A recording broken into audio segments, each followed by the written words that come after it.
माझं नाव डॉक्टर दिनेश गुलाब चव्हाण. मी माझा प्रवास इथपर्यंत कसा झाला आहे त्याचं थोडंसं शेअर करू इच्छितो. मी एक गरीब घरातला शेतकऱ्याचा मुलगा. माझं शिक्षण हे खरंच हालाकी परिस्थितीचं. सुरुवातीला मी 1ली ते 4था वर्ग झडपीच्या शाळेमध्ये गावात शिकलो. नंतर माझं 5व्या वर्गापासून गावात शाळा नव्हती, त्यामुळे शाळेला बाहेरगावी जावं लागत होतं. त्यासाठी मला आश्रमशाळेत शिक्षणाला पाठवलं आईवडिलांनी. माझं 5वी ते 10वीचं शिक्षण हे आश्रमशाळेत झालं. खूप हालाकीच्या परिस्थितीत आईवडिलांनी शिकवलं. 10वीत मला जेव्हा चांगले मार्क्स मिळाले तेव्हा मग आईवडिलांनी म्हटले की खरंच तू काहीतरी करू शकतो. आणि माझे टीचर त्यांनी एवढा सपोर्ट केला मला. नंतर मी सायन्सला पुढच्या आश्रमशाळेत प्रवास संपल्यावर पुढचा माझा प्रवास हा अगेन हॉस्टेलला चालू झाला आहे, समाज कल्याणच्या हॉस्टेलला. 11वी 12वी झाल्यानंतर 12वीत असं वाटलं की आपण खरंच काहीतरी बनवू शकतो अजून ह्याच्या पुढे. माझ्या सगळा टीचरचा खूप मोठा भाग होता याच्यात. आणि नंतर ठरवलं की आपल्याला डॉक्टर बनवायचं. आता मी graduation Sancheti college of physiotherapy, graduation in bachelor of physiotherapy केलं. Masters from D Y. Patil college of physiotherapy neuro sciences. जिद्द होती मास्टर्स इन न्यूरो करायची. आणि तेवढ्यावरच थांबायचं नाही, आपल्याला पुढे जायचं. मी PhD साठी मला खूप मेहनत केली आणि मला माझे ड्रीम कॉलेज जे की set GS medical college from Mumbai, तिथं सगळ्यांचं ड्रीम असतं, माझं एक ड्रीम होतं. तिथून मला PhD ला ॲडमिशन मिळालं आणि तिथं मी माझं PhD अंडर MUHS खरंच नामांकित जे Maharashtra university of Nashik science जे आहे तिथून मला PhD पदवी मिळाली. आणि आता मी माझे 40 वर्ष कंप्लीट करतो वयाचं. आणि मी माझ्या जीवनात हालाकीच्या परिस्थितीत आता सगळं माझी फॅमिली चांगल्या तऱ्हेनं सेट केली मेहनत करून पुण्यामध्ये. मी कॉलेजला आता वर्किंग ॲज अ प्रोफेसर आहेत आणि Dhole Patil college of physiotherapy neuro physiotherapy डिपार्टमेंटला.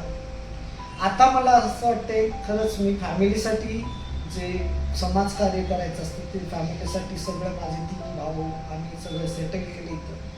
आता मला असं वाटतं की आपल्याला खरंच आता पण समाजाला देणं आहेच आणि ते द्यावंच लागतं. तर त्यासाठी मी माझं एक YouTube चॅनल चालू करतो जे की ज्या मुलांना माझ्यासारखे गरीब मुलं आले ज्याची मराठी इंग्लिश तेवढी स्ट्रॉंग नाही त्यांच्यासाठी एक घरी बसल्या त्यांना आपल्याला कसं देता येईल शिक्षण, त्यासाठी मी माझं YouTube चॅनल करतोय. आणि त्याच्यामध्ये मी न्यूरो फिजिओथेरपीमध्ये त्यांना जास्तीत जास्त कसं आपल्याला देता येईल सिम्पल आणि बेसिक लँग्वेजमध्ये नॉलेज त्याच्यावर फोकस करतो. ही जर्नी खरंच मला असं वाटतं ह्या 40व्या वर्षात जे मी पदार्पण करतो त्याच्यात काहीतरी समाजाला मोठं देणं आताच्या काळामध्ये जे की नॉलेज देणं फ्रीमध्ये आणि घरी, ते माझे YouTube आणि माझं जे क्लिनिक आहे doctor Chavan neuro physiotherapy clinic यामार्फत मी इन्स्टावर पण असणार आणि यूट्यूबवर पण असणार.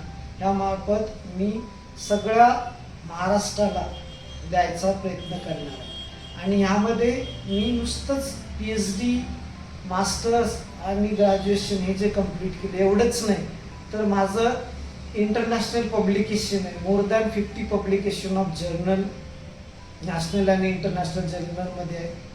नंतर मी एवढंच थांबलो नाहीत, मी भरपूर ठिकाणी पेपर प्रेझेंटेशन केले, कॉन्फरन्सला वर्कशॉप अटेंडेड केले. पेपर प्रेझेंटेशनमध्ये मला दिल्ली, ओडिसा, भुवनेश्वर, मुंबई, गोवा इथे प्राईज पण मिळाले माझ्या उत्कृष्ट पेपर प्रेझेंटेशनला. एवढंच न करता मी specialization that's called as fellowship सारखे कोर्सेस जसे न्यूरोमध्ये आहेत say NDT from NDT association जे की USA अमेरिकेला आहे, तिथनं पण मी त्याच्यामध्ये NDT टेक्निक सर्टिफाईड केले.